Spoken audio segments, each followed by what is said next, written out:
Assalamualaikum warahmatullahi wabarakatuh. Selamat jumpa dengan channel Dewito yang penuh inspirasi.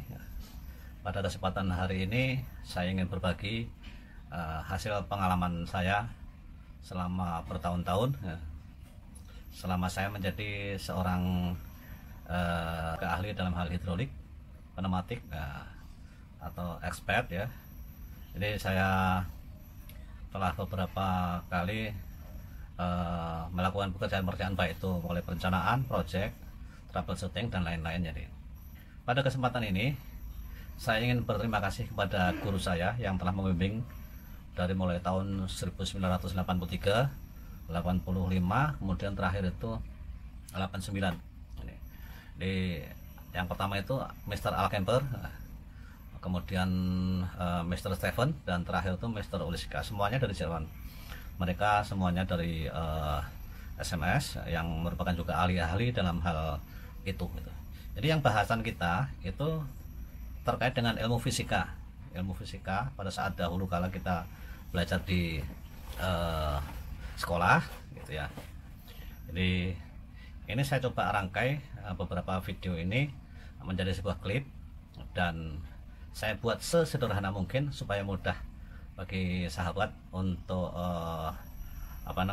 mengikutinya gitu.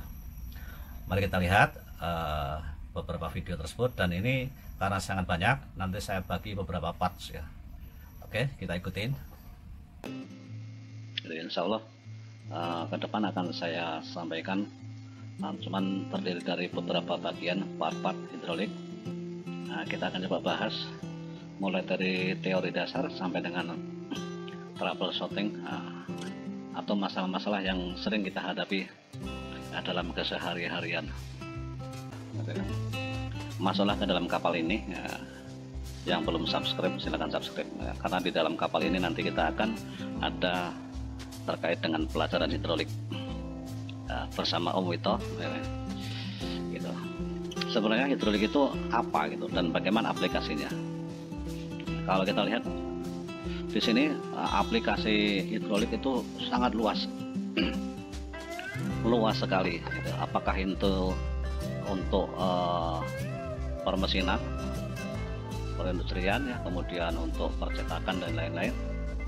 Juga ada untuk kebutuhan pertanian, termasuk tambang juga ada.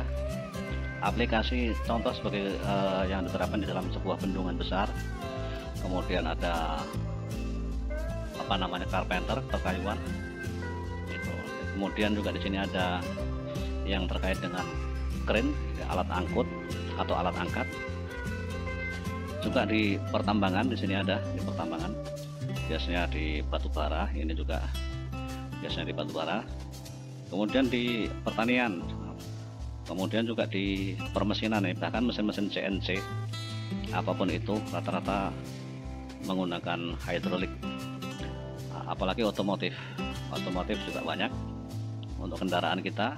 Misalkan hidrolik itu bisa dipakai di power steering, kemudian di shock breaker, apalagi di motor-motor kita hampir semuanya ada itu unsur-unsur yang terkait dengan hidrolik.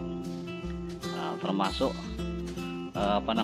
di sekarang ini sudah berkembang lagi itu untuk di otomotif itu bukan hanya hidrolik, tapi juga ada unsur-unsur pneumatik. Aplikasi yang lain itu misalkan untuk industri baja, ini udah jelas alat-alat industri berat.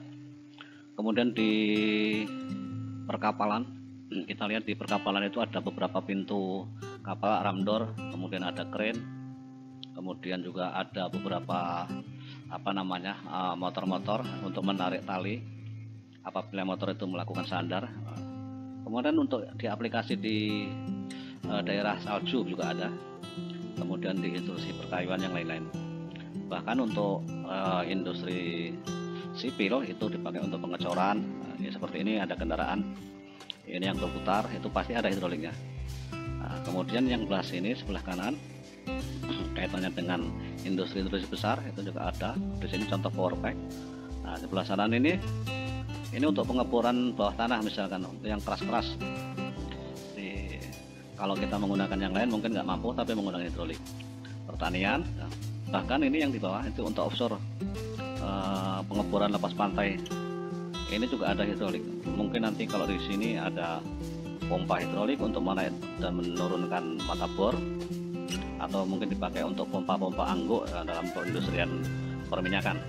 Nah, kemudian untuk sarana jalan, pembersihan jalan, untuk pengaspalan dan lain-lain.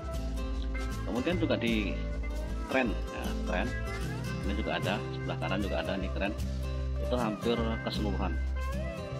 Jadi intinya aplikasi hidrolik dalam dunia industri, otomotif, pertanian, bahkan termasuk pertambangan, semuanya ada. Jadi tidak ada ruginya kalau kita minimal mengetahui. Bahkan di pintu-pintu perumahan yang sekarang sudah banyak juga menggunakan hidrolik yang dipakai untuk peredam gitu ya. Jadi itulah aplikasi hidrolik, sangat luas sekali. Selanjutnya, apa sih itu hidrolik? Nah, sejarahnya bagaimana kok bisa ada hidrolik? Kalau kita lihat sebelah kanan ini ada gambar waduk.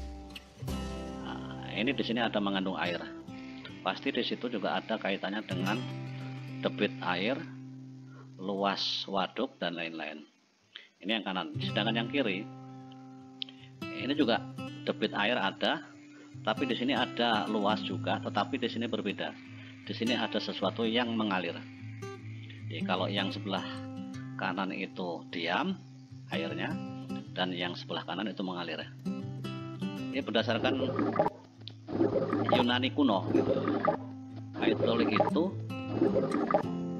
berasal dari kata hydor, Yunani kuno ya, hydor gitu.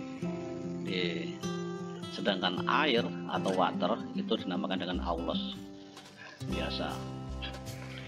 Kalau kita lihat sejarah zaman dahulu itu, petani-petani di Yunani itu sebenarnya sudah berpikir bagaimana dia bisa menjual hasil bumi itu dari suatu tempat ke tempat yang lain.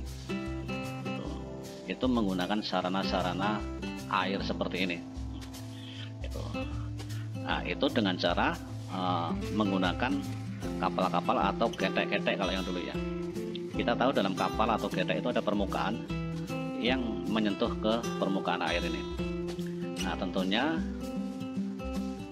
beban yang diterima oleh kapal itu tergantung luas area air ini terhadap getek tadi atau kapal yang dia pergunakan untuk mengangkut hasil bumi ke pasar. Ini orang Yunani kuno itu sudah berpikir seperti itu. Kalau di sebelah kanan ini berarti ada sebuah pipa atau kanal. Itu yang kanan tadi ini wadah, bisa dikatakan wadah. Yang sebelah kiri adalah kanal. Jadi segala sesuatu yang berhubungan dengan air yang mengalir dalam sebuah wadah pipa atau wadah kanal itu kira-kira pengertian daripada hidrolik. Nah, mudah-mudahan nggak terlalu cepat bisa dipahami. Kalau nanti ini bisa dibuka lagi YouTube-nya. Selanjutnya, apa itu hidrolik? Itu yang digunakan sebagai perpindahan energi atau gaya, itu pasti cairan. Nanti akan berbeda kalau kita membahas mengenai pneumatik atau yang lain-lain ya. Ini prinsipnya ya. Dalam hidrolik itu ada dua, yaitu hidromekanika ya.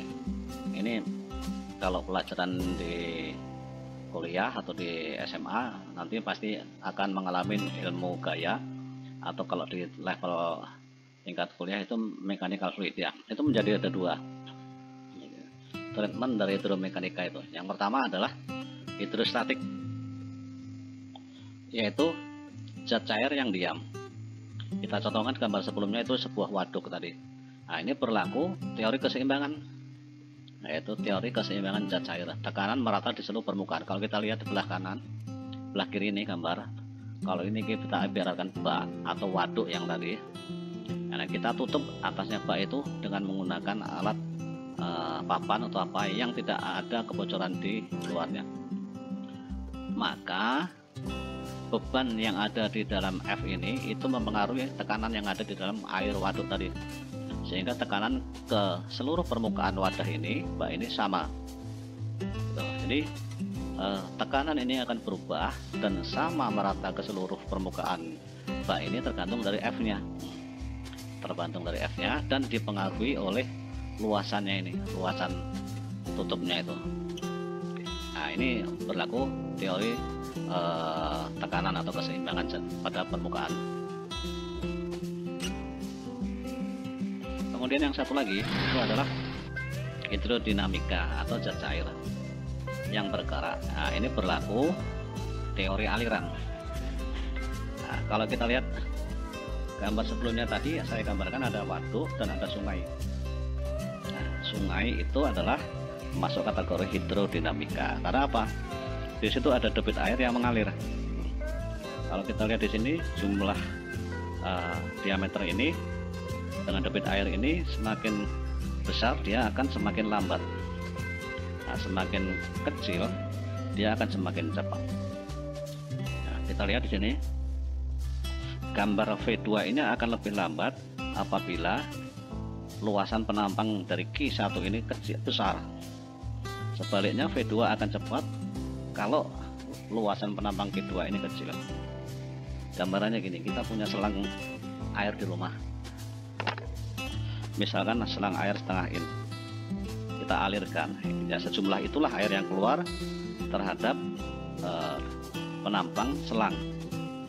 Itu kita bisa percepat dengan jalan mempersempit ruangan selang itu, atau kalau kita lagi nyiram kembang, selangnya itu kita tutup dengan separuh tangan menggunakan jari, maka airnya akan memancar lebih kencang. Ya, itulah teori aliran. Jadi semakin kecil diameternya, luas penampang area ini, semakin cepat air yang mengalir. Nah, itulah kira-kira yang terkait dengan hidrolik yang sudah kita bahas. Jadi ada dua pembagian, yaitu hidrostatika dan hidrodinamika. Hidrostatika identik dengan teori keseimbangan zat cair, dan dalam kondisi air itu atau fluida itu diam. Nah, sedangkan hidrodinamika itu kaitannya dengan teori aliran. Kita gambarkan sebelumnya tadi adalah sungai yang mengalir. Nah, selanjutnya kita akan coba lebih masuk ke dalam lagi. Kalau kita bak ini tadi yang kita bak mandi, ini ada A adalah luasan penampang tutupnya ini, kemudian ada F ini adalah gaya yang diberikan, dan P ini adalah akibat dari gaya itu. Jadi kalau ini sebuah piston atau torak, jika sebuah gaya F bekerja pada permukaan A ini, maka terjadi tekanan P. Ini merata tekanannya, walaupun luasan di sini berbeda, ini luas. Jadi tekanan adalah gaya dibagi luas penampang. Nah, ini identik dengan hukum Pascal atau ilmu gaya kalau kita belajar. Jadi hukum Pascal itu tekanan itu dengan simbol P, pressure, bekerja ke semua arah pada permukaan bak. Ini akibat gaya F. Nah, ini rumusnya. Ini adalah rumus penting dalam sebuah hukum Pascal. Tentunya nanti kalau sudah masuk ke lebih detail, ini ada A, ini ada pengaruh-pengaruh yang lain-lain. Gaya juga ada pengaruh yang lain, kaitannya dengan gravitasi bumi dan lain-lain.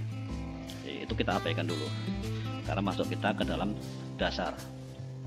Sebagai contoh, aplikasi hidrolik untuk hidrostatika itu perpindahan gaya-gaya dalam hidrolik. Nah, yang di sini, ini gambar tangki.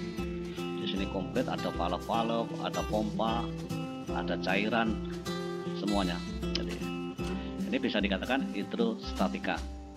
Karena airnya itu walaupun di sini mengalir ke dalam pipa masih dalam satu wadah tertentu. Sedangkan hidrodinamika, perpindahan energinya adalah seperti aliran. Nah, sebagai contoh ini pompa besar. Nah, kalau kita di rumah punya pompa air, sanyo dan lain-lain, itu adalah hidrodinamika.